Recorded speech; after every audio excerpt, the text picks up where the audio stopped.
The night they made me look like a joke, I remember thinking something felt off. Not just in the room, not just in the way people were laughing, in the way confidence filled the space too easily, like no one believed anything could go wrong anymore. That kind of energy looks powerful. It also hides cracks better than anything else. They laughed at me like I didn't understand how the world worked, like I was too cautious, too slow, too small for what they were building. And for a few seconds, I almost believed them. But what happened after that night changed everything. Because within weeks, the same business they were celebrating started falling apart piece by piece. Not suddenly, not dramatically at first, just enough for the truth to begin pushing through the story they had worked so hard to control. Stories like this are why people keep listening to exposed stories media. Not because humiliation is dramatic, because it often marks the exact moment where reality and illusion finally separate. And once that happens, the collapse is already in motion, even if no one in the room is ready to admit it. The business belonged to my cousin Marcus. Technically, it was a partnership between him, his father, and two outside investors. But everyone knew Marcus was the one driving it. He was the face, the voice, and the person people pointed to when they talked about success. He was 5 years older than me and had always been treated like the one who would make something big happen. Even when we were younger, people said that about him. He spoke with confidence before he had results. He made decisions quickly. He didn't hesitate in front of others. That mattered in our family, because hesitation was seen as weakness. My uncle admired Marcus completely. He trusted him in a way that didn't leave much room for doubt. Whatever Marcus said, my uncle supported. Whatever direction Marcus chose, the business followed. My father respected him too, not in the same emotional way, but in a practical way. He believed Marcus understood how to grow something, and in business, growth earns respect faster than almost anything else. I worked with them, but not at their level. I handled internal operations and reporting. That meant I saw what they didn't spend time looking at. Not because they couldn't, because they didn't want to. That difference matters more than people think. Because most businesses don't fail from lack of intelligence. They fail from selective attention. Marcus focused on expansion, new clients, new markets, new revenue streams. Everything was about growth. At first, it worked. Revenue increased. The company expanded faster than expected. People started talking about it as one of the fastest growing businesses in the region. That created something dangerous. Momentum. Because once momentum builds, people stop asking certain questions. They assume success proves stability. They assume growth proves strength. But those things aren't always the same. I started noticing small issues. Not major problems. Patterns. Payments that came in later than expected. Suppliers pushing for faster terms. Margins tightening in certain product lines. None of it looked critical on its own. That's what made it dangerous. Because small issues are easy to ignore. I raised concerns quietly. I asked Marcus if we needed to adjust projections. I pointed out inconsistencies in timing. I suggested slowing expansion until cash flow stabilized. He listened, but he didn't change anything. Instead, he reframed everything. He said growth creates temporary pressure. He said confidence matters more than hesitation. He said people who focus too much on risk never build anything meaningful. That last part was important, because it turned caution into weakness.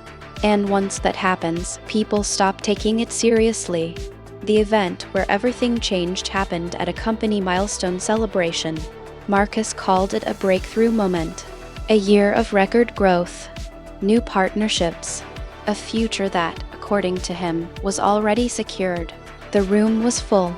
Clients, partners, family, everyone who mattered to the business was there, and everyone believed in it. That belief filled the room in a way that felt almost overwhelming. Marcus stood in the center of it, confident, relaxed, in control. He gave a speech about growth, about vision, about how the company had moved beyond its early struggles and into something bigger. People applauded. My uncle looked proud. My father nodded like everything made sense. Then Marcus decided to make a joke. He looked at me and said, "Every business needs someone who worries too much." The room laughed. Not aggressively, just enough to start something. I smiled slightly.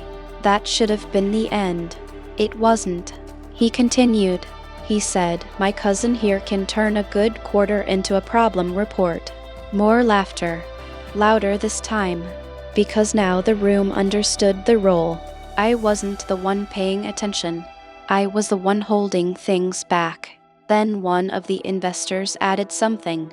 He said, "That's why you don't let guys like him make decisions." The room reacted again. And this time, it changed. Because now it wasn't just a joke. It was positioning. I had been turned into a symbol. Not of caution, of limitation. My uncle laughed. My father laughed. That's what stayed with me. Not the strangers. Not the investors. My own family. I stood there for a few seconds, letting it pass.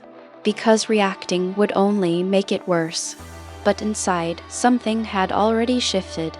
Because I knew something they didn't. The business wasn't as strong as they believed. And the confidence they were celebrating was built on something fragile. I left early, quietly, no confrontation, because I understood something clearly for the first time. They didn't just make me look like a joke. They needed me to be one. Because if I wasn't, then the questions I was asking would matter. And if those questions mattered, then the story they were building would start to break. What happened next proved that it already had. 3 days after the event, the first real problem appeared. Not publicly, internally. A supplier flagged a delayed payment. Not unusual on its own, but it was the third delay in a month. That pattern matters. Because patterns don't fix themselves. They grow. I started reviewing everything again. Not casually, carefully. Because once I understood that my concerns had been turned into a joke, I stopped assuming the business was being managed honestly. I looked at cash flow, not revenue. Cash. That's where the truth always is. Revenue can be adjusted. Cash cannot. The numbers didn't match the story. Payments were late. Expenses were rising faster than expected. And revenue timing looked more optimistic than realistic. That's when I realized something important. The business wasn't stable. It was stretched. That difference changes everything.